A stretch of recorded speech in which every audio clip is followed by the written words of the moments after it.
Coucou papy, alors on est parti pour la vidéo qui va te montrer l'option qui va t'afficher un chemin pour l'atterrissage avec des petites cibles pour t'aider à prendre la bonne trajectoire et les bonnes vitesses. Donc on va se mettre à Nantes. Euh, il est important pour cet exercice de prendre la piste en service, sinon le chemin d'atterrissage ne va pas s'afficher au bon endroit. Donc pour être sûr d'être sur la piste en service, tu sélectionnes l'aéroport, tu le définis comme point de départ, comme d'habitude.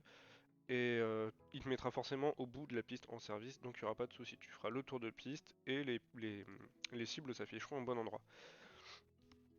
L'important c'est que tu te mettes pas sur un parking et que tu fasses ton roulage et que tu décolles à l'opposé de la piste en service. Là, à ce moment-là, au moment où tu fais ton tour de piste, les cibles ne s'afficheront pas. Voilà. Donc là, on va essayer de faire un tour de piste. On va pas le faire comme dans les livres. On va l'accélérer un petit peu. Et pour que les cibles s'affichent correctement, faudra l'allonger, c'est-à-dire qu'on va faire une finale, au moment où on est aligné sur la piste à se préparer pour atterrir, on le fera de très très loin. Ce qui est pas pareil, ce qui correspond pas à ce qu'on est censé faire précisément quand on fait des tours de piste. Mais c'est pas grave, le but c'est pas de faire un bon tour de piste, le but c'est de travailler l'atterrissage. Donc je me suis mis à Nantes pour profiter de la Seine. Voilà. Là je sais que je suis sur la piste en service, la piste 21. Il n'y a pas de souci, je me mets un cran de volet, j'enlève le frein de parc, je pousse les gaz à fond et on est parti. Non, on n'est pas parti, bah non, parce que là j'ai pas mis l'option pour l'atterrissage. Donc je m'arrête, je remets le frein de parc, et alors l'option pour les atterrissages, tu fais échappe, assistance, du milieu, tu vas dérouler le menu qui s'appelle aide à la navigation, et il faut activer l'option chemin d'atterrissage. Voilà. Une fois qu'elle est activée, appliquer enregistrer, et une fois que c'est fait, retour et reprendre. Et là ce coup-ci on est parti. Hop, les freins de parc. Donc là, je t'explique pas ce que je fais au début parce que je fais pas ce qu'il faut. Enfin, je fais pas ce qu'il faudrait. Je vais prendre un tour de piste. Je vais pas aller jusqu'au bout de la piste. Je vais couper. Je vais pas prendre les bonnes trajectoires au début. C'est pas le but. Le but, c'est d'aller trouver le bon endroit pour commencer l'atterrissage. Tac.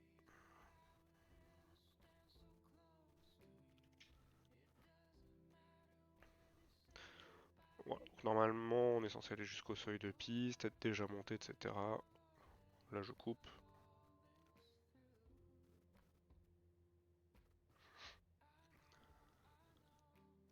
Ces pratiques sont réalisées par un professionnel à ne pas refaire chez vous.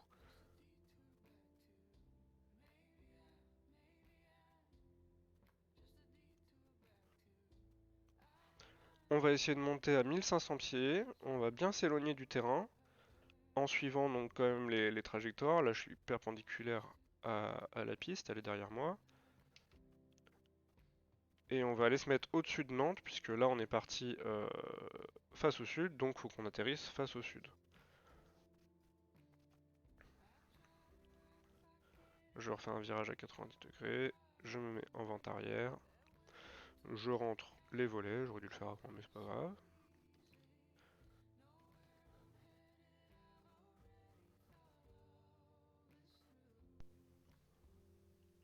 Donc là ce qui sera important pour être sûr d'être bien aligné, de ne pas être trop décalé au moment où les cibles apparaîtront, c'est de ne pas perdre la piste en vue. La piste de vue, pardon. Là, je sais qu'elle est à ma droite. Donc tu le vois aussi sur cet avion-là, sur le GPS. Euh, tu vois où est la piste. Donc tu vérifies où elle est bien à ta droite. On est parallèle à la piste en vente arrière. On continue de monter tranquillement.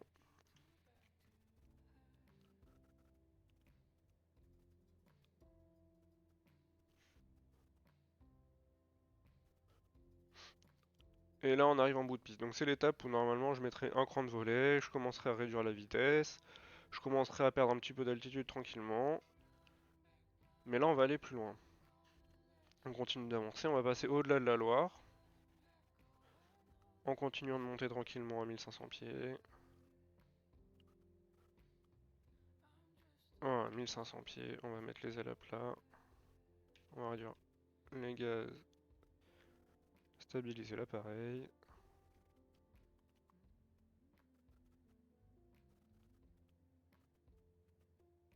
Voilà, parfait.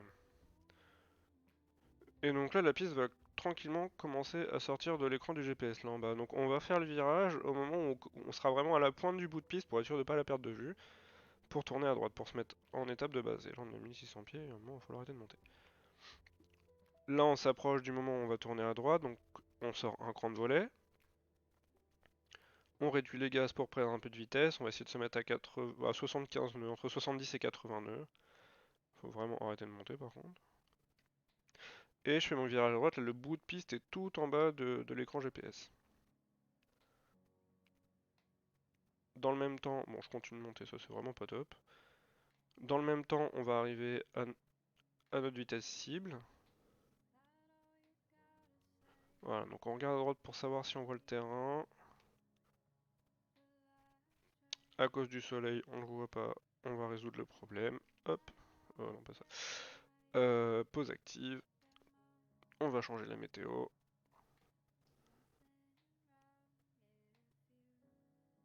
Voilà, le soleil est de l'autre côté, on verra mieux le terrain.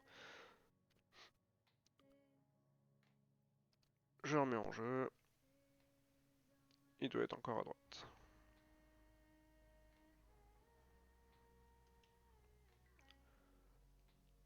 Voilà, là je suis à 75 nœuds, je remets des gaz pour garder la vitesse.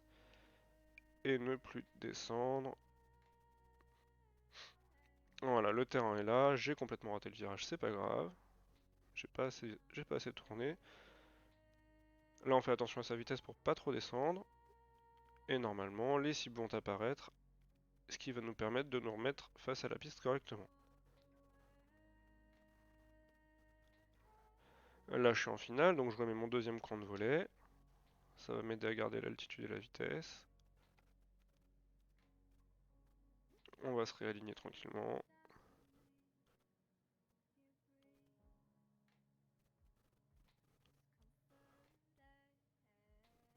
Et normalement, une fois qu'on va être aligné, les cibles vont commencer à apparaître. Voilà. Donc là on doit être beaucoup trop haut. On va commencer à descendre vraiment. Et là tu vois je suis à 80 nœuds, je suis presque plein réduit. Ce qui permet de conserver la vitesse. Et ça y est, les cibles sont apparues. Donc là il suffit de les traverser. Donc là il me dit trop rapide, je coupe les gaz. Complètement. Et je vais essayer de passer à travers les cibles en ralentissant. Même si là il veut pas trop ralentir. Et là déjà on sait qu'en passant à travers les cibles on est à la bonne altitude. Là vu qu'on est à la bonne altitude on va commencer à ne plus descendre trop vite. Donc la vitesse va se réduire naturellement quand on va tirer sur le manche. Et il y a un moment j'espère qu'il va dire qu'on est à la bonne vitesse. Parce que là à 60 nœuds je t'avoue que je suis plus très confiant. Ah voilà, là c'est bleu, je remets des gaz, donc faut être à 60 nœuds. Je tire sur le manche pour passer la cible. Voilà. J'essaye de conserver mes 60 nœuds. La cible est toujours bleue. Ah, là il me dit trop rapide. J'ai accéléré. Je rebaisse les gaz. Donc c'est même pas 60 nœuds. Il considère que ça va être 58 nœuds, je suppose. Je passe la cible. Et là je me retrouve grâce aux cibles et à l'indication de vitesse à la bonne vitesse et correctement aligné. La fin, bah faut le faire à vue, comme en vrai.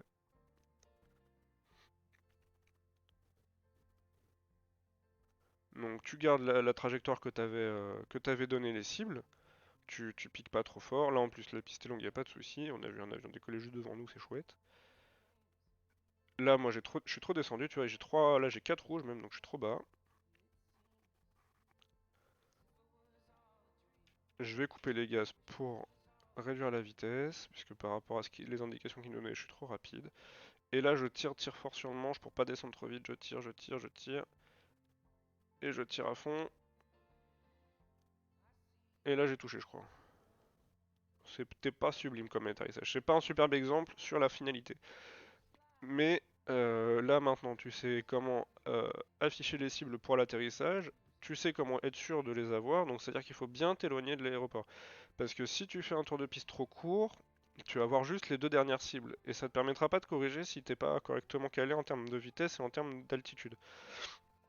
Donc faut bien que pour Nantes, faut bien que tu dépasses la Loire. Alors peut-être pas aussi loin que moi, parce que du coup moi j'ai perdu le terrain du GPS, ce qui a fait que j'ai pas pris une bonne... Oh là, le camion. Le camion, le camion, le camion, le camion, le camion.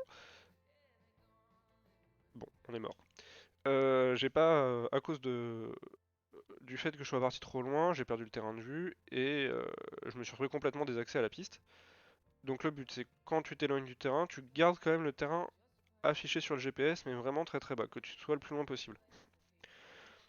Tu fais ton étape de base, tu te mets en finale, et une fois que tu seras à peu près aligné et prêt à décoller, le simulateur affichera les cibles, et tu n'auras plus qu'à suivre les indications. Donc tu fais ça, tu fais ce tour de piste en tout, je sais pas, tu le fais une dizaine de fois, en deux ou trois fois, et une fois que tu l'auras fait plusieurs fois, tu enlèveras les cibles, et t'auras des repères visuels qui pourront t'aider plus facilement à faire correctement les atterrissages et à mieux gérer la vitesse. Ce qui sera intéressant, c'est que tu notes au moment où lui te dit il devient bleu, comme moi j'ai fait en fait. Au moment où il devient bleu, tu regardes la vitesse qui est affichée sur tes écrans, tu la retiens, et comme ça tu sais à quelle vitesse tu dois être en finale avec l'avion que tu as pris pour faire l'exercice, puisque lui adapte les indications en fonction des avions que tu as, forcément. Voilà, et ben entraîne-toi bien, et puis bah à la prochaine papy.